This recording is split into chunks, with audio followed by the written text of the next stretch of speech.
అవిద్యానామంతస్థిమిరమిహిరద్వీపనగరీ జడానాం చైతన్యస్తబకమకరందశ్రుతిఝరీ దరిద్రాణాం చింతామణిగుణనికా జన్మజలధౌ నిమగ్నానాం దంష్ట్రామురరిపువరాహస్య భవతి శుక్లాంబరధరం విష్ణుం శశివర్ణం చతుర్భుజం ప్రసన్నవదనం ధ్యాయేత్ సర్వవిఘ్నోపశాంతయేత్.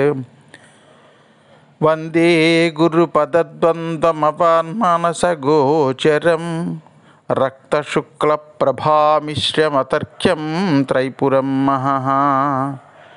సానందమానందవనే వసంతం ఆనందకందం హతపాపబృందం వారాణసీనాథమనాథనాథం శ్రీవిశ్వనాథం శరణం ప్రపద్యే.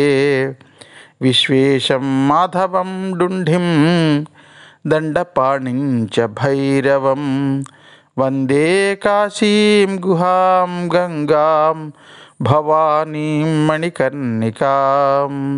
హర నమః పార్వతీపతయే. హర హర మహాదేవ శంభో శంకర.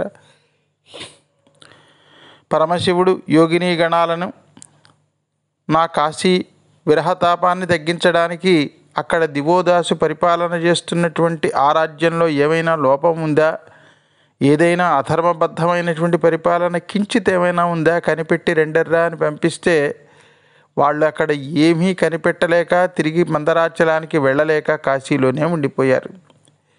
ఈ పరిస్థితిని గమనించినటువంటి మహాదేవుడైనటువంటి శంకరుడు సూర్యభగవానుని పిలిచి ఆదిత్య, నువ్వు ఈ సమస్త జగాలకి కూడా కళ్ళు లాంటి వాడివి కాబట్టి ఈ లోకంలో ఉన్నటువంటి ప్రాణులేక కదలికలన్నీ నీకు తెలుస్తాయి. కాశీ విరహాన్ని నాకు తగ్గించేటటువంటి కార్యక్రమానికి నువ్వు సరైనటువంటి వాడివి అని నేను అనుకుంటున్నాను. కాబట్టి కాశీకి వెళ్ళి నా కార్యక్రమాన్ని నెరవేర్చవయ్యా అని ఆదేశించాడు. అంతవరకు శివుడి యొక్క ఆదేశం గురించి ఎదురు చూస్తున్నటువంటి సూర్యుడు వేరే రూపాన్ని ధరించి కాశీ సందర్శన భాగ్యం కలుగుతుంది కదా అనేటటువంటి ఆనందంతో సంతోషంతో ఉత్సాహంగా కాశీక్షేత్రానికి వెళ్ళాడు. ఆ కాశీ వీధుల్లో సూర్యభగవానుడు అనేక రూపాల్లో సంచారం చేశాడు. ఒకనాడు బ్రాహ్మణ వేషం వేసుకున్నాడు, ఇంకొక రోజు జ్యోతిష్కుడి వేషం వేసుకున్నాడు, మరో రోజు యాచకుడిగా, ఒకరోజు జడలు కట్టుకుని సాధువులాగా, ఇంకో రోజు సన్యాసిలాగా, మరో రోజు వైద్యుడిలాగా, మరొక రోజున ఇంద్రజాల విద్యలు ప్రదర్శిస్తూ ఇలా ఒకరోజు ఇలా అలా అనేక రూపాలు ధరించి కాశీవాసులను ధర్మభ్రష్టులు చేయడానికని ప్రయత్నించాడు. ఎన్ని వేషాలు వేసినా కాశీ ప్రజలలో ఆ దివోదాసు పరిపాలిస్తున్నటువంటి రాజ్యంలో ఏ ఒక్క దోషాన్ని కనిపెట్టలేకపోయాడు. అంత దోషరహితమైనటువంటి పరిపాలన, అంత చక్కనైనటువంటి పరిపాలన చేస్తున్నాడు దివోదాసు. ఇంకా ఇప్పుడు ఏమైంది? ఇప్పుడు మనం ఒకసారి సూర్యుడి దగ్గరికి వెళ్ళి అడుగుదాం. ఏమయ్యా సూర్య, శివుడు పంపిస్తే నువ్వు కాశీకి వచ్చావు కదా, దివోదాసు రాజ్యంలో అసలు ఏ రకమైనటువంటి అధర్మం కనిపించడం లేదు అని ఈ యథార్థాన్ని మరి తిరిగి వెళ్ళి ఆ శంకరుడికి చెప్పవయ్యా అని అడిగితే సూర్యుడు విచారంతో తనని తాను నిందించుకుంటూ అంటున్నాడు, నాకు ఆ మహాదేవుడు అప్పజెప్పినటువంటి పనిలో నేను విఫలుడనయ్యాను. నేనిప్పుడు ఏ ముఖం పెట్టుకుని మళ్ళీ మందరగిరికి వెళతాను? మందరం యదియా మిథ్యా సజ్జః తత్కృధ్యతేశ్వర అనిష్పాదిత కార్యార్థే మయి సామాన్యభృత్యవత్. ఒకవేళ నేను సిగ్గు లేకుండా వెళ్ళి ఆ మహాదేవుడికి జరిగినటువంటి వృత్తాంతం చెప్పేనే అనుకో, అసలే కాశీ విరహతాపంతో ఉన్నటువంటి ఆ దేవదేవుడి యొక్క కోపానికి నిప్పులో పడి కాలిపోయిన మిడతలాగా కాలిపోయి మాడి మసి అయిపోతాను నేను. ఇంకా నన్ను ఆ బ్రహ్మదేవుడు కూడా రక్షించలేడు. మరి ఒకవేళ శంకరుడు ఇక్కడికి వచ్చిన తర్వాత అయినా నీ మీద కోపంతో నిన్ను చంపేస్తాడు కదా అంటే, అన్యాన్యపి చ పాపాని మహాంచల్పాని యాని చ క్షయంతి తాని సర్వాణి కాశీం ప్రవిశతాం శతాం. ఏం పర్వాలేదు, మహాదేవుడే ఇక్కడికి వచ్చి నన్ను చంపేసినా కాశీ మరణం వల్ల నాకు మోక్షం వస్తుంది. అదే కానీ నేను ఆ మందరగిరికి తిరిగి వెళ్ళి అక్కడ కానీ చనిపోతే నాకు మోక్షం రాదు. అందుకని నేను కాశీలో ఉంటాను తప్ప తిరిగి మందరగిరికి వెళ్ళను అని ఆయన కాశీక్షేత్రాన్ని వదిలిపెట్టను, కాశీక్షేత్రంలోనే ఉంటాను అని దృఢమైనటువంటి నిర్ణయం తీసేసుకున్నాడు. అలా నిర్ణయం తీసేసుకుని మనకి సూర్యుడికి 12 రూపాలు అని చెప్తూ ఉంటారు. మనకి ఆదిత్య హృదయంలో నక్షత్రగ్రహ తారాణమధిపో విశ్వభావన తేజసామపి తేజస్వి ద్వాదశాత్మాన్ నమోస్తుతి అని చెప్పినప్పుడు మామూలుగా సూర్యుడికి ఉన్నటువంటి 12 మనం చెప్పినప్పుడు ఆదిత్యం ప్రథమన్నామం, ద్వితీయంతు దివాకర, తృతీయం భాస్కరం ప్రోక్తం, చతుర్థంతు ప్రభాకర, పంచమంతు సహస్రాంశ, షష్టం చైవ త్రిలోచన, సప్తమం హరిదశ్చ, అష్టమంతు విభావసు, నవమం దినకృత ప్రోక్తం, దశమం ద్వాదశాత్మన, ఏకాదశం త్రయామూర్తి, ద్వాదశం సూర్య ఏవ చ అని 12 నామాలు మనకి అలా చెప్తూ ఉంటారు, సూర్యుడి తాలూకా 12 నామాలు. కానీ ఇక్కడ కాశీ దగ్గరికి వచ్చేసరికి ఈయన 12 నామాలు వేరే రకంగా ఉంటాయి.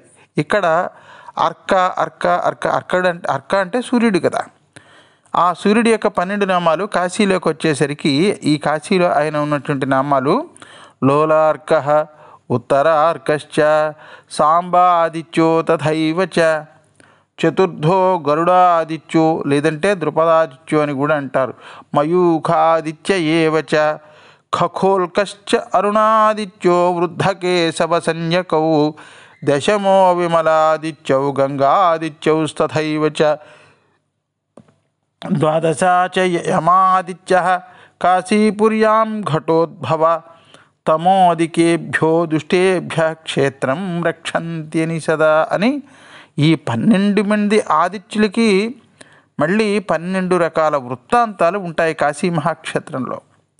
కాశీక్షేత్రంలో అజ్ఞానాన్ని చీకట్లను తొలగించేందుకని కాశీక్షేత్రం చుట్టూరా కూడా ఈ 12 ఆదిత్యులు అర్క అనేటటువంటి పేరు చివరలో వచ్చేలాగా, ఆదిత్య అని పేరు కొంతమందికి ఉంటుందనుకోండి, ఇంటి చుట్టూరా చూడండి, మనం ఎప్పుడన్నా విద్యుత్ దీపాలు పెట్టుకుంటే ఆ ఇంటి చుట్టూరా మనం మీద నుంచి కానీ చూసినట్టయితే ఎంత చక్కగా కనిపిస్తుందో అంత చక్కగా ఈ 12 మంది ఆదిత్యులు కాశీక్షేత్రం చుట్టూరా కాశీక్షేత్రం చీకట్లను తొలగించడానికి ఉన్నారా అన్నట్టుగా స్థాపించబడ్డారు. వాళ్ళు అక్కడ అలా ఉండిపోయారు. 12 రూపాలు ధరించి సూర్యుడు కాశీక్షేత్రాన్ని ఆవరించి వెలుగులు నింపేశాడు సూర్యభగవానుడు. శ్రీనాథ కవి సార్వభౌముడైతే దీన్ని పద్య రూపంలో కాకుండా వచనంలో చెప్తారు. ప్రభావజ్ఞుండగు భాస్కరుండు లోలార్కుండన, ఉత్తరార్కుండన, సాంబాదిత్యుండన, గరుడాదిత్యుండన, మయూరాదిత్యుండన, ఖగోల్కాదిత్యుండన, వరుణాదిత్యుండన, వృద్ధాదిత్యుండన, కేశవాదిత్యుండన, విమలాదిత్యుండన, గంగాదిత్యుండన, యమాదిత్యుండన 12 మూర్తులు వహించి కాశీపురంబునందు అధివసించే అంటాడు. ఇక్కడ కాశీవాస నిమిత్తంబుగా మనంబులు లోలంబగుట లోలార్కుండయ్యే అంటారు. విశ్వేశం మాధవం డుంఢిం దండపాణించ భైరవం, వందే కాశీం గుహాం గంగాం భవానీం మణికర్ణికాం. కాశీ శ్రీ కాశీ విశ్వనాథ భగవానికి జై. ఈ 12 మంది ఆదిత్యులకు సంబంధించినటువంటి ఒక్కొక్క కథలు చాలా చిన్న చిన్న రూపంలో, కొంతమందివి చాలా మరికొద్ది చిన్న రూపంలో. ఎందుకంటే మనం ఈ ఆదిత్యులకి సంబంధించినటువంటిదే వ్యాస భగవానుడు ఎంత విస్తారంగా రాశాడో అంత విస్తారంగా మనం చెప్పుకోవడానికి అంత అవసరము ఉండదేమో. ఎంతవరకు అవసరమో అంతవరకు మనం ఆ ఆదిత్యుల గురించి స్పృశిస్తూ మనం కథాభాగాలను ముందుకు తీసుకుని వెళదాం. రేపటి రోజున మనం లోలార్కుడికి సంబంధించినటువంటి కథావృత్తాంతాన్ని ప్రారంభించుకుని పూర్తి చేసుకునేటువంటి ప్రయత్నం చేద్దాం భక్త మహాశైలారా.